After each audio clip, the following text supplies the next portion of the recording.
समय की बात है, एक छोटे से गांव में एक गरीब किसान रहता था जिसका नाम रामू था। रामू के परिवार में उसकी पत्नी सविता और एक छोटा लड़का श्याम था। रामू अपने परिवार के साथ एक छोटी सी झोपड़ी में बहुत ही साधारण सी जिंदगी बिता रहा था। रामू के पास एक छोटी सी जमीन थी जिस पर काम कर वो अपने परिवार का गुजर बसर करता था। यदि रामू की फसल किसी साल अच्छी हुई होती है तो किसी तरह घर का राशन पानी का काम हो जाता था।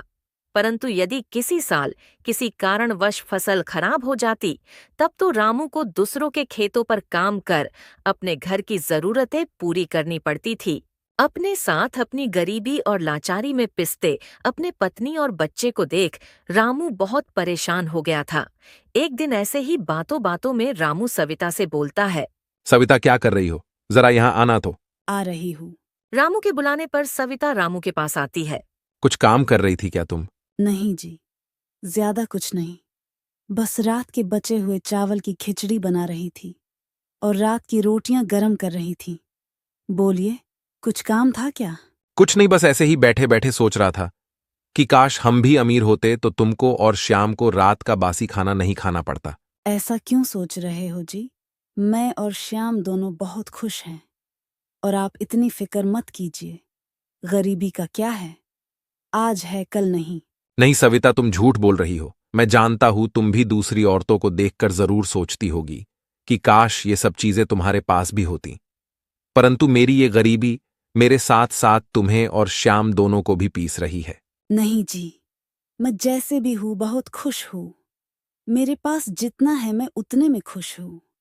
आप खेत पर जाइए, आप हमारी फिक्र छोड़िए। रामू अपनी पत्नी की ऐसी बातें सुन सोचता है।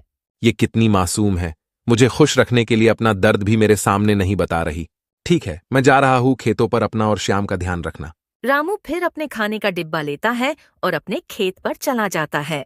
रामू अपने खेत पर काम कर रहा होता है, तभी वहाँ एक साधु महाराज आते हैं और रामू को आवाज लगाते हैं। अरे बेटा, जरा सुनना तो। साधु महाराज को बुलाता देख रामू साधु महाराज के पास जाता है। बोलिए बाबा, मैं आपकी कैसे मदद कर सकता हूँ? बेटा, बड़ी जोरों से भूख लगी है, हो सके तो कुछ खिला दो। साधु महाराज के खाना मांगने पर रामू सोचता है। मैंने तो रात की बची हुई रोटी लाई है, अब बाबा को ये तो नहीं खिला सकता। अरे बेटा, कहाँ खो गए? तुम्हें ज्यादा सोचने की जरूरत नहीं है, तुम्हारे पास जो कुछ हो खिला दो।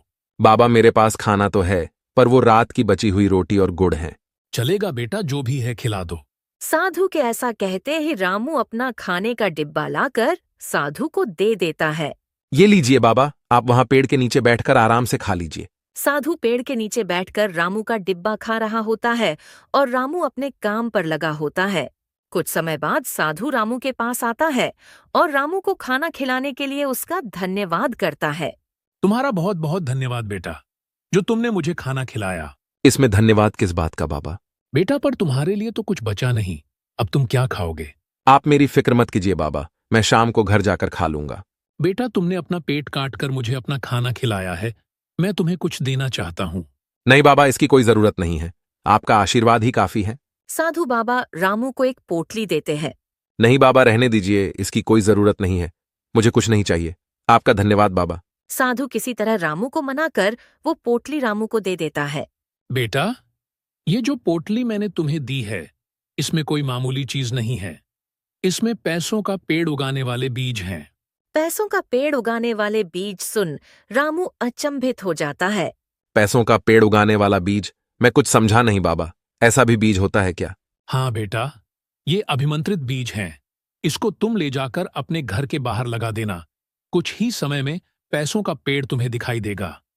हाँ, परंतु ये बात याद रखना बेटा, ये अभिमंत्रित बीज का वृक्ष होगा, इसलिए यदि इस पेड़ से आए पैसों से तुमने कुछ भी गलत उपयोग किया, तो जब भी तुम इस पर लगे पैसे को तोड़ने जाओगे, यह वृक्ष अपने आप गायब हो जाएगा। ठीक है बाबा, मैं इस बात का ध्यान रखूंगा। बाबा, पर एक और सवाल था मेरे मन में। पूछो बेटा, क्या पूछना है? बाबा, इन बीजों को लगाने के बाद कितने दिन में पैसों का पेड़ उग जाएगा? बेटा, तुम उसकी चिंता मत करो, ये जादुई बीज है, एक बार लगाकर तो देखना, तुमको खुद इसका जादू बहुत जल्द दिखाई देगा। ठीक है बाबा, आप जैसा कह रहे हो मैं वैसा ही करूंगा। ठीक है बेटा, तो फिर मैं चलता हूं। रामू को पैसों के पेड़ का बीज देने के बाद साधु बाबा वहां से गायब हो जाते हैं। अरे ये बाबा कहाँ गायब हो गए? पक्का ये बाबा भी मायावी होंगे। अभी फौरन घर जाकर सविता को ये सारी बात बताता हूँ। रामू अपना सारा काम छोड़ के सीधे अपने घर जाता है। सविता जल्दी से यहाँ आओ, बहुत जरूरी बात करनी है। रामू के इतनी जोर से बुलाने पर सविता फौरन दौड़ी दौड़ी आती है। क्या हुआ जी, इतनी जल्दी आ गए आज? क्या हुआ, काम नहीं है क्या आज खेतों पर? नहीं, काम तो था, पर आज खेत पर एक साधु बाबा आए थे और उन्होंने आकर मुझे कहा कि उन्हें भूख लगी है, तो मैंने उन्हें अपना खाने का डिब्बा दे दिया। ये तो बहुत अच्छा किया आपने। किसी साधु फकीर को खाना खिलाना तो पुण्य का काम है। हाँ, पर उसके बदले में बाबा ने मुझे एक पोटली दी और कहा कि इसमें पैसों का पेड़ उगाने वाले बीज हैं। क्या कहा आपने? पैसों का पेड़ उगाने वाला बीज? क्यों मजाक कर रहे हो मेरे साथ? ऐसा भी कहीं होता है क्या? नहीं सविता, मैं सच्ची सच्ची बोल रहा हूं। मुझे बाबा ने यही कहा है और कहा कि इसे अपने घर के बाहर लगा लेना। अगर ऐसी बात है तो एक काम कीजिए, जाकर इसे अपने घर के बाहर लगा दीजिए। शायद साधु बाबा की बात सही हो जाए। एक बार आजमाने में क्या जा रहा है? ठीक है, तो मैं जाके इन बीजों को घर के बाहर लगा देता हूं। रामू जाकर अपने घर के बाहर उन बीजों को लगा देता है। चलो, अब इन बीजों को लगा तो दिया है, देखते हैं इनसे पैसों का पेड़ उगता है या बस बाबा मेरे साथ कोई मजाक कर रहे थे। हाँ, चलिए अब चलकर कुछ खा लीजिए। वैसे भी आपका खाना तो बाबा ने खा लिया था ना। रामू जाकर खाना खाता है और अगले दिन का इंतजार करता है। मुझे तो अब कल का इंतजार है। देखते हैं कल क्या होता है इन बीजों का। आपने आज ही तो बीज लगाए हैं, इतनी जल्दी कैसे कुछ होगा उनका? नहीं सविता, मैंने बाबा को इस बारे में पूछा था तो उन्होंने कहा था एक बार इन बीजों को लगाकर देखना, तुमको इनका जादू बहुत जल्द दिखेगा। ऐसा है तो कल सुबह का इंतजार करते हैं और देखते हैं कि क्या होता है। चलिए, अब आप थोड़ा आराम कर लीजिए। खेतों पर काम कर थक गए होंगे आप। फिर अगली सुबह रामू की नींद जल्दी खुल जाती है। नींद खुलते ही रामू तुरंत उन बीजों का जायजा लेने जाता है। रामू जब घर के बाहर आता है तो देखकर दंग रह जाता है। रामू देखता है उसने जो बीज लगाया था अब उससे एक पेड़ बन चुका था और उस पर फलों की जगह पैसे लगे थे। रामू फौरन अपनी पत्नी सविता को आवाज लगाता है। सविता जल्दी से यहाँ आओ, देखो हमारे आंगन में क्या उगा है। सविता रामू की आवाज सुन दौड़ी दौड़ी आती है और वो भी पैसों का पेड़ देख दंग रह जाती है। यह क्या जी, साधु बाबा की बात तो सही हो गई। यहाँ तो पैसों का पेड़ उग गया।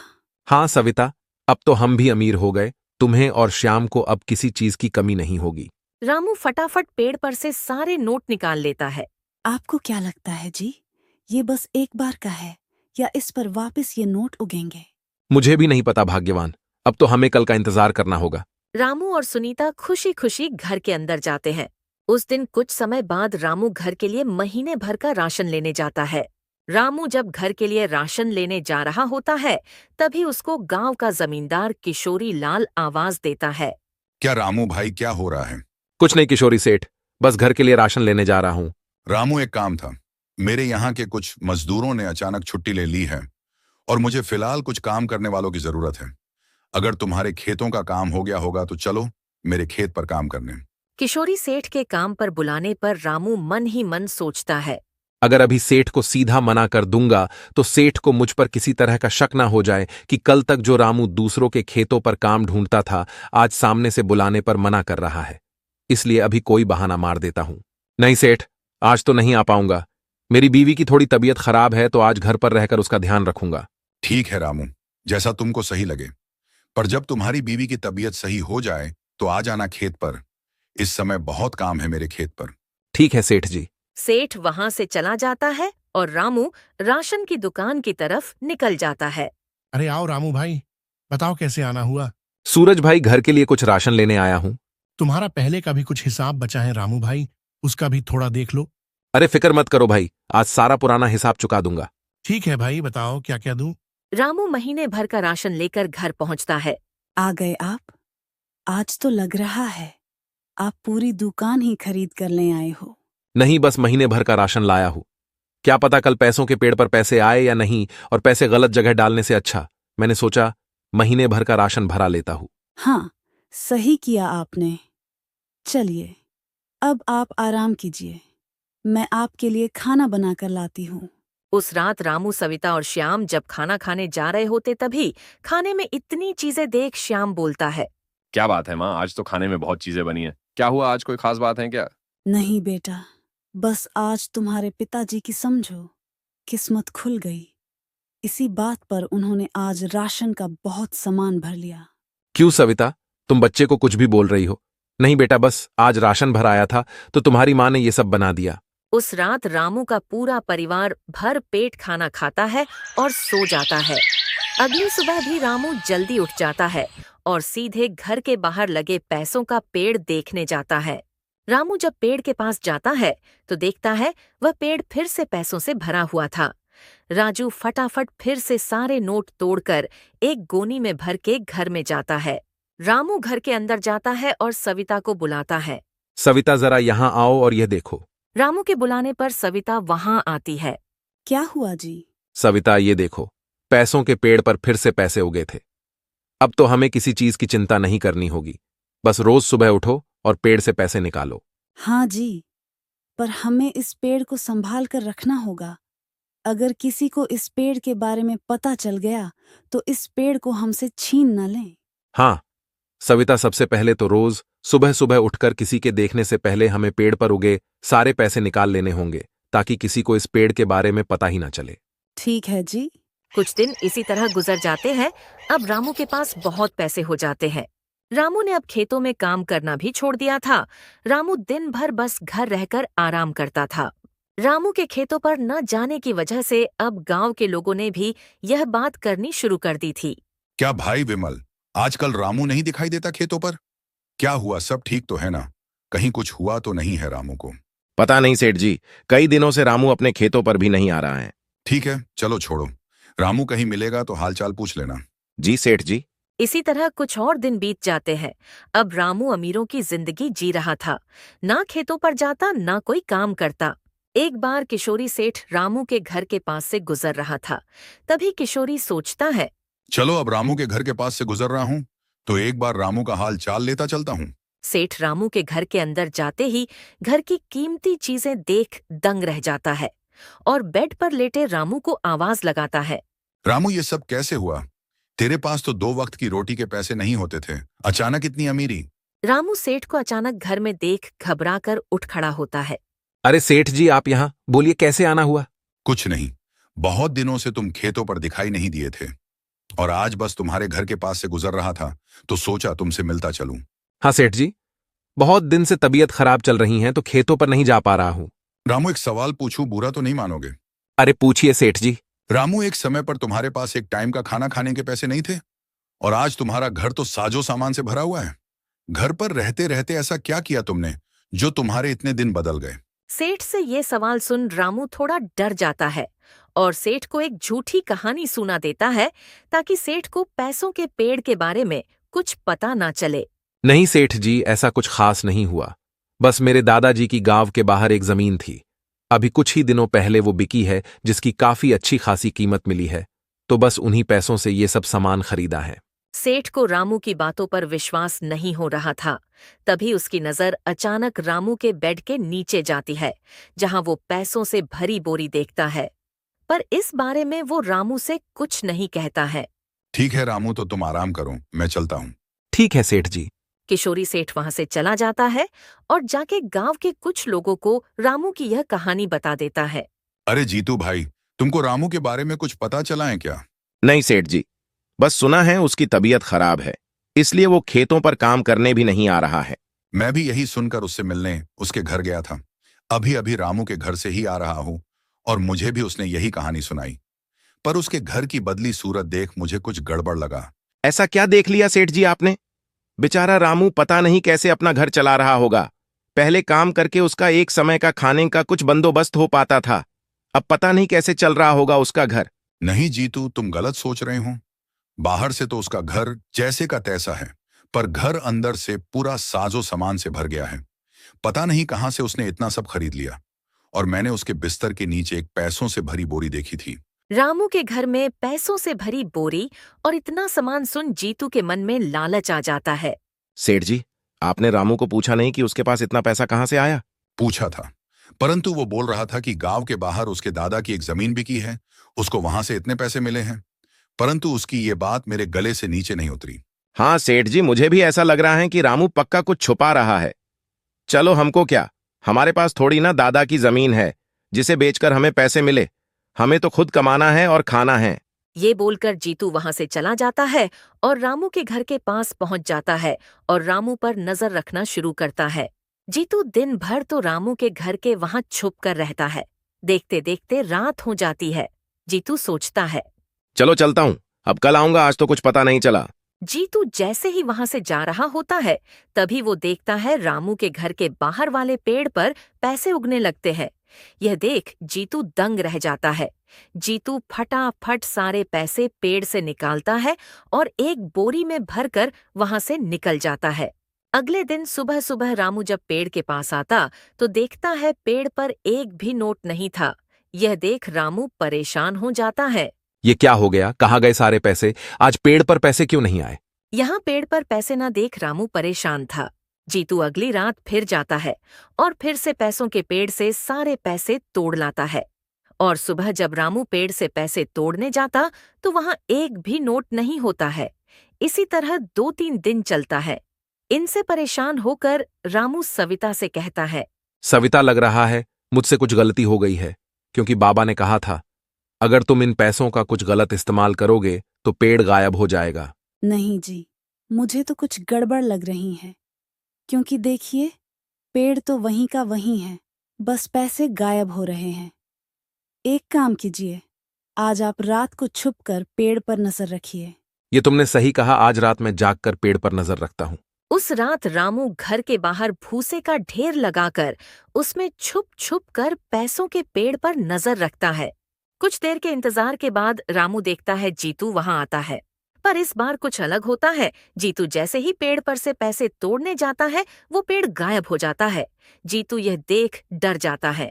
थोड़ी देर में वह पेड़ फिर आ जाता है। जीतू फिर पैसे तोड़ने जाता है तो पेड़ फिर गायब हो जाता है। ये देख रामू समझ जाता है कि जीतू इन पैसों का गलत इस्तेमाल कर रहा है। रामू भूसे के ढेर से बाहर आता है।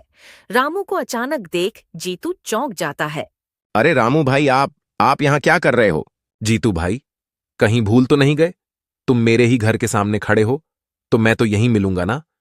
तुम बताओ, इतनी रात यहाँ क्या कर रहे हो? कुछ नहीं रामू भाई, बस पास से गुजर रहा था तो सोचा तुमसे मिलता चलूं। इतनी रात को?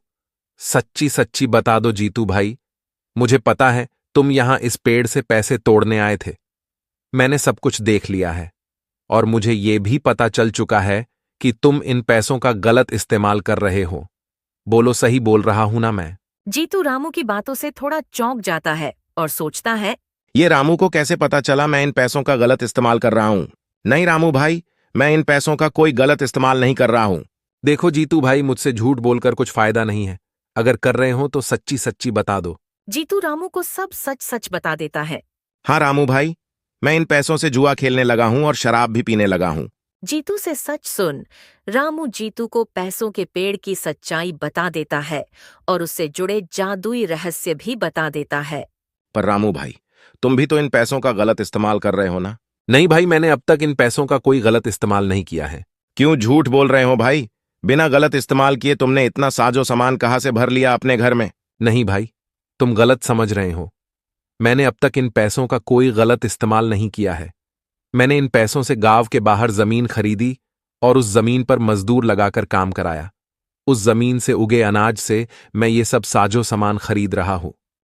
अच्छा, मुझे माफ कर दो भाई, मुझसे गलती हो गई और अब मैं यह भी सीख गया हूं कि हमें कभी पैसों का गलत इस्तेमाल नहीं करना चाहिए, क्योंकि गलत तरह से की गई कमाई हमसे किसी न किसी तरह से छीन जाती है।